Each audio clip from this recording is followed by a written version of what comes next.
এই বিভক্তির জন্য আব্বাস সমানভাবে দায়ী। তিনি হয় প্রাথমিকভাবে নির্বাচন করতেই সম্মত ছিলেন, অথচ এর ফলাফল মানতে তিনি রাজি ছিলেন না, অথবা ফলাফল মেনে নিতে অস্বীকৃতি জানিয়েছিলেন। যেভাবেই বলা হোক না কেন, এই সংকট সৃষ্টি নেপথ্যে তার ভূমিকা অস্বীকার করার কোনো উপায় নেই। তার সেই বিতর্কিত ভূমিকার প্রতিক্রিয়ায় অন্যান্য ফিলিস্তিনি রাজনৈতিক দল, বিশেষ করে popular front for the liberation of ফিলিস্তিন এবং প্যালেস্টাইনিয়ান ন্যাশনাল ইনিশিয়েটিভ পরবর্তী অধিবেশনটি বয়কট করেছিল, কারণ যেখানে আব্বাস বক্তব্য দিয়েছিলেন।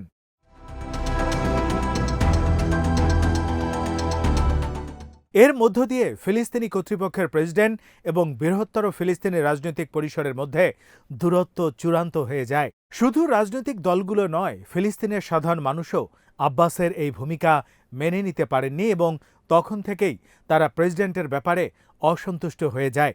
2024 সালের সেপ্টেম্বর মাসে Palestinian centre for policy and survey research পরিচালিত একটি জরিপে দেখা যায়, কল্পিত এক নির্বাচনে যদি 3 জন প্রার্থী প্রতিদ্বন্দ্বিতা করতেন, তাহলে মাত্র 6% ফিলিস্তিনি আব্বাসকে ভোট দিতেন।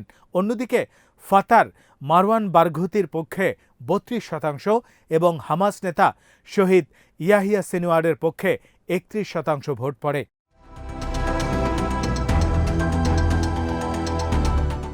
আব্বাস যেভাবে ফিলিস্তিনের জাতীয় ঐক্যকে ফাটল ধরানোর জন্য হামাসকে একপেশেভাবে দায়ী করেছেন, তা যদি সত্যি বলেও ধরে নেওয়া হয়, তারপরও কথা থাকে। সেই ফাটলটি তৈরি হয়েছিল 20 বছর আগের একটি নির্বাচনকে কেন্দ্র করে। এরপর এত বছর গেল, ইসরায়েল এই সময়ে একের পর এক সরকার এসেছে, আর এখন ক্ষমতায় আছে নেতানিয়াহুর সরকার। এই সময়ের প্রতিটি ইসরায়েলি সরকারই কৌশলগতভাবে এই ফিলিস্তিনি বিভাজনকে ব্যবহার করেছে যেন একক ফিলিস্তিনি রাষ্ট্র প্রতিষ্ঠা না হয়। প্রশ্ন হল, ইসরায়েলের এই কৌশলটি স্পষ্ট হওয়ার পরও কেন আব্বাস কোনো রাজনৈতিক ঐক্য প্রতিষ্ঠায় কোনো উদ্যোগ নেননি?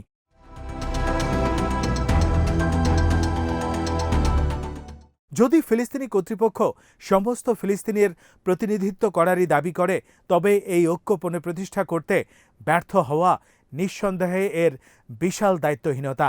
আগের দিনে এসে দেখা যাচ্ছে, ফিলিস্তিনিরা কেবল 1948 ও 1967 সালের ভিত্তিতেই বিভক্ত নয়, বরং তাদের সামনে এখন 3 ভাগে বিভাজনের বাস্তবতা বিদ্যমান। একটি হল 1948 সালের ভূখণ্ড, দ্বিতীয়টি দখলকৃত পশ্চিম তীর, আর সর্বশেষ গাজা ভূখণ্ড।